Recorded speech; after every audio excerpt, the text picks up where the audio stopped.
Welcome to the Taste China Learn English podcast. Today, we have a really exciting deep dive for you. We definitely do. Hi, everyone. So imagine you are sitting on a tiny plastic stool.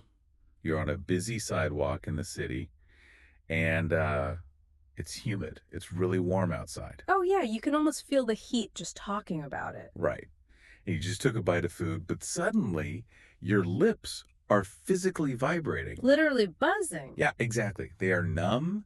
They are buzzing from a spice that is just so aggressive, so complex that it actually changes how your taste buds work for the rest of the night. It's a phenomenal sensory It experience. really is. Yeah. Now, in most cities, eating something that shuts down your nerves sounds like a crazy dare. Mm. But in Chengdu, China, that's just a casual Tuesday night dinner. Yeah, just a normal meal. And that vibrating feeling you're talking about, it isn't just hot, spicy heat. Right. It is a very specific chemical reaction happening in your mouth. It's the perfect example of a food culture that completely commands your full attention. Absolutely. So, our mission for this deep dive is to explore a cultural guide about Chengdu. We want to figure out why Chengdu was named the very first UNESCO city of gastronomy in Asia. Which is a huge honor. It is. And for you listening, if you are learning English, the word gastronomy might be new. Gastronomy basically means the art of choosing, cooking, and eating good food. Exactly. It is the science of how a culture eats. Right. And to really understand Chengdu's gastronomy, we have to look way beyond its world-famous hot pot.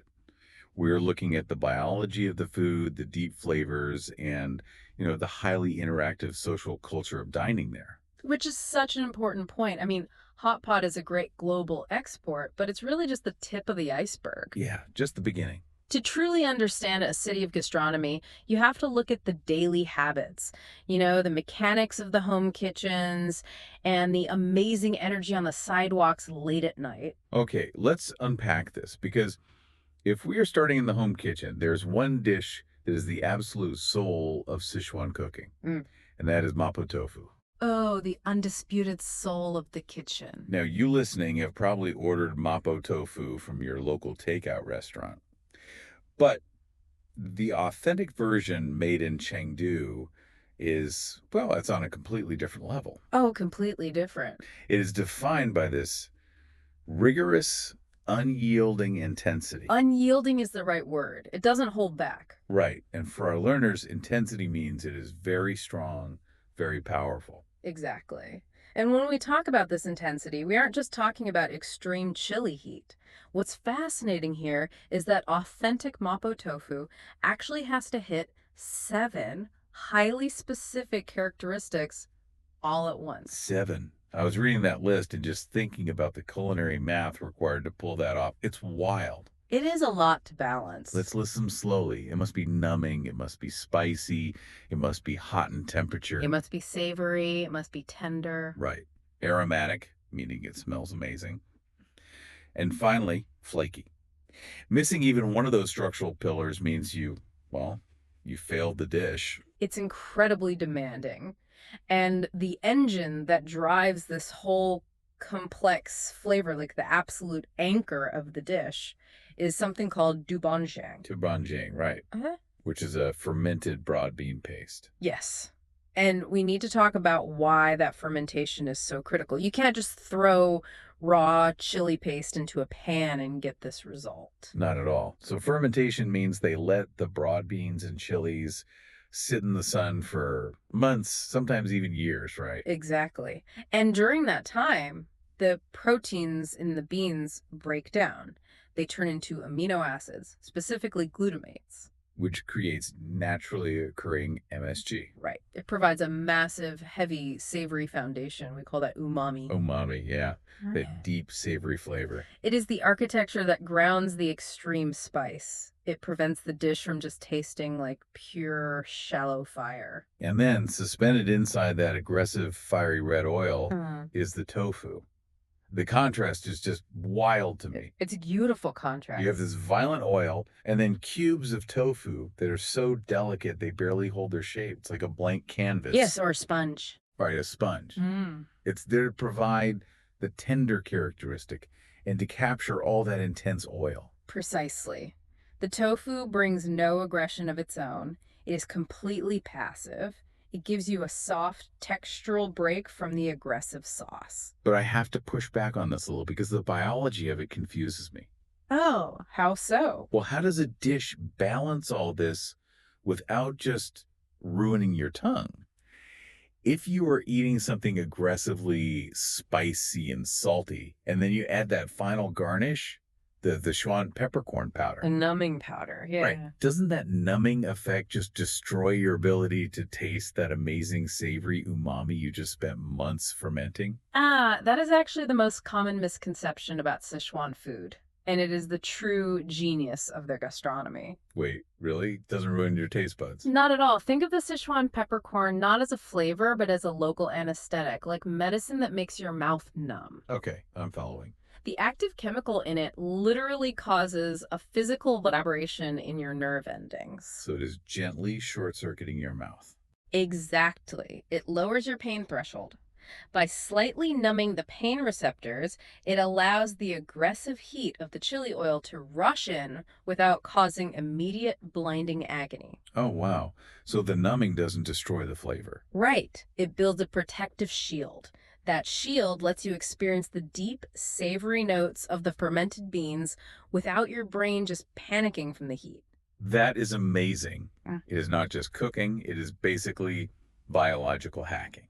It really is. It's putting together this intricate dance of pain and relief on a molecular level. And it makes eating a highly interactive experience. You have to really pay attention to what is happening inside your mouth, You definitely do. which perfectly sets up our transition from the controlled environment of the kitchen out into the chaotic reality of the city. Ah, yes. Out to the streets. Because Mapo Tofu shows the intense architecture of home cooking.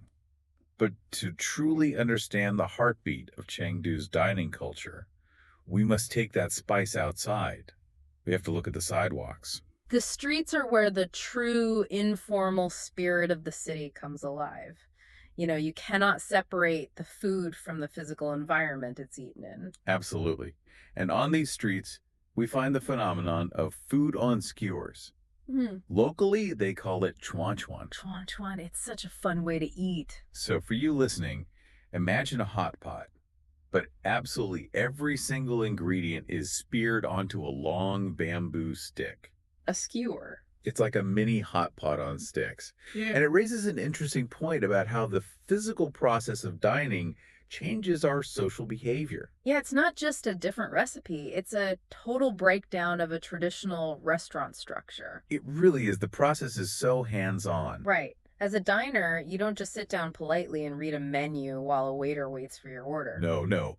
You claim your tiny stool on the sidewalk, then you walk inside the restaurant to this massive glowing refrigerator. And you just start grabbing handfuls of skewers, beef tripe, lotus root quail eggs, potato slices. Whatever you want. You curate your own huge fistful of food, and then you carry it back out to the humid street, and you plunge it all into a communal, boiling pot of super spicy broth. The sensory input of that setting is just overwhelming, but in the best way possible. I can imagine. You're sitting shoulder to shoulder with strangers. The air smells intensely of roasted chilies and spices. The fire is roaring. People are shouting, laughing. And everyone is constantly getting up to grab more food. Ugh. But wait, I have to ask about the logistics here. Sure. What's on your mind? Honestly, people just grabbing raw meat from a communal fridge all night, that sounds like a sanitary nightmare. How does a restaurant actually maintain quality control in that kind of chaos? It looks like chaos, but it's actually a highly refined system. First, the turnover rate is so high that ingredients rarely sit for long. They're constantly restocking. Okay, that makes sense. But more importantly, the cooking medium, that rolling, violently boiling hot pot broth that acts as the ultimate sanitizer, it is a constantly sterilizing environment. Oh, because it's boiling so aggressively. Exactly. And because the diners control their own cooking, the restaurant's kitchen doesn't have to cook individual meals. They can focus entirely on maintaining the complex chemistry of that delicious broth. That is so smart. They outsource the cooking labor to the customer so they can focus on the flavor. Yes, exactly. But here is the detail that absolutely fascinated me: the payment method. Oh, counting the sticks. Yes. When you are done eating, there is no formal receipt with a list of items. The waiter simply walks over to your table, grabs the massive, sticky pile of empty bamboo sticks you've collected, and just rapidly counts them. They literally charge by the stick. It is remarkably efficient. But think about the psychology of that. It completely changes your mindset. Yeah. You aren't calculating the cost of a fancy appetizer versus a main course. No, you're just hoarding sticks. Right, you are just accumulating these little wooden trophies on your table. It feels less like buying a meal and more like a lively, continuous game. If we connect this to the bigger picture, we can see exactly why this informal approach is so vital to Chengdu being a UNESCO city. Well, gastronomy isn't just what is on the plate. It is how the food dictates human interaction. This style of eating actively breaks down social barriers. Because you literally cannot be pretentious or fancy while hovering over a boiling pot on a plastic stool. Precisely. Formal dining with its menus and separate plated portions creates boundaries. It makes rules. But Chuan Chuan forces engagement. Yes, you are bumping elbows, dropping sticks, laughing when your friend loses a piece of potato in the broth. It reflects a culture that values energetic communal experiences over rigid, strict rules. Exactly. The food is spectacular, but the shared physical activity of cooking and hoarding sticks is what actually creates the community. I love that. You are building a physical monument to your appetite right there on the With table. a very sticky monument. Very true. But let's be realistic for a second. We just talked about the extreme spice of mapo tofu, and we just spent hours on a humid sidewalk plunging meats into boiling chili broth. Your mouth is probably begging for mercy. Exactly. At some point, the human body hits a wall. You cannot sustain that relentless numbing spice forever. No, you really cannot. Palate fatigue is a very real biological limit. Your pain receptors literally get overloaded. If you just kept eating the spice, you would stop tasting the food entirely, right? Yes, your senses would just shut down. Well, here's where it gets really interesting. Because the gastronomy of Chengdu anticipated this biological limit. They didn't just invent the fire, they engineered the culinary fire extinguishers. The sweet snacks of Chengdu, they are such a strategic, clever component of the meal. Our sources highlight two specific dishes that act as required neutralizers. And for our learners, a neutralizer is something that stops something else from being too strong. That's a great definition. They neutralize the spice. So the first neutralizer is homtang siba, which translates to brown sugar rice cakes. Oh, these are incredible. They're deep fried, so they have this crispy outside, Yeah. but the inside is intensely gooey. And by gooey, I mean very soft and sticky. Right. They are made of pounded sticky rice. And then they are drowned in a thick, sweet brown sugar syrup and dusted with soybean powder. Think about the mechanics of what that dessert is actually doing inside your mouth. Capsaicin, the chemical that makes chili spicy, is oil-based. Which means drinking cold water or cold beer doesn't wash it away. Exactly. Water just spreads the spicy oil around your mouth and makes it worse. So you need a physical intervention. Yes, you need something to physically bind to those oils and scrape them off your tongue. And that's the rice cake. Right. The dense, sticky rice and that heavy, thick syrup physically coat the tongue. They trap the spicy oils while the sweet sugar immediately soothes your nerve endings. It is basically deploying a biological sponge to clean up the battlefield. That's a perfect way to describe it. And if the rice cakes handle the spicy oil, the second dessert handles the temperature. They use a dish called bingfen, Or ice jelly. ice jelly. It is this perfectly clear, cold, soft jelly, topped with fresh fruits and nuts. Bingfen is brilliant because it addresses the other half of the sensory overload. It tackles the thermal heat and textural exhaustion. Right, because your mouth is tired. You've been chewing on meats and dealing with heavy, salty, oily broths all night. It's exhausting for your jaw and your palate. But the ice jelly is weightless. It is a literal thermal reset. It lowers the physical temperature of your mouth while washing away those heavy flavors with a clean, light, fruity taste. And we really must recognize that these dishes are not desserts in the Western sense. What do you mean by that? Well, they aren't just an optional sweet treat at the end of the night. They are a functional medical necessity to keep the meal going. Oh, I see. They were required to bring the palate back to a state of balance. Yes. Without the sticky rice cakes and the ice jelly, the gastronomy of Chengdu would be fundamentally broken. It would just be an endurance test of pain. An endurance test of pain. Yeah. That really puts it into perspective. The true genius isn't just how much fire you can handle. No, it's the careful biological engineering of the ice that allows you to survive the fire and keep eating. It is the ultimate expression of culinary balance. You have the aggressive energy of the street, grounded by the deep, savory umami flavors. All managed by these perfectly timed cooling resets. That deep understanding of the human sensory experience is exactly why Chengdu is a city of gastronomy. Which brings us to the end of our journey today. Let's just quickly retrace the incredible path we just walked. Let's do it. We started by looking at the deep culinary math of the home kitchen.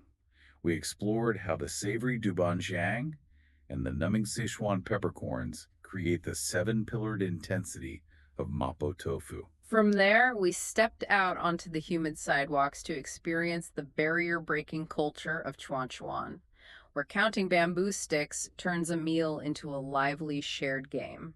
And finally, when the body couldn't physically take any more heat, we discovered the biological necessity of the city's neutralizers. Using sweet brown sugar and freezing ice jellies to scrape the palate clean and reset the senses. A completely orchestrated cycle of intensity and relief. So what does this all mean for you, listening to this deep dive? It's a good question to ask. I want you to ask yourself, could your palate handle the true, unyielding intensity of authentic Sichuan food? It's definitely not for the faint of heart. Because, as we've learned today, true gastronomy is so much more than just chewing and swallowing. It is about willingly participating in the chaotic energy of the streets and understanding the science of the cooling relief at the end. It demands an adventurous spirit, but the reward is a completely awakened palate. It absolutely is. And before we let you go, I want to leave you with one final thought to mull over. What's that? We have spent this entire deep dive looking at how Chengdu cuisine perfectly balances aggressive intensity with carefully engineered, soothing neutralizers. Right, the fire and the ice. It makes me wonder, how might we apply this concept of the neutralizer to the rest of our lives? Oh, I like where this is going. When your daily life becomes relentlessly intense, when the stress and the chaos start overloading your mind, what is your personal brown sugar rice cake? That is a brilliant question. What is the functional, necessary ice jelly that you intentionally use to reset your mind and bring yourself back to balance? Exactly. We all need our own structural resets, both inside and outside the kitchen. We really do. We need to find our balance. Well, thank you so much for joining us on this deep dive into the vibrant, buzzing streets of Chengdu. It's been a pleasure. Keep your senses open. Find your balance. And if you enjoyed learning English with us today, please like, share, and subscribe to our channel. We will catch you on the next deep dive.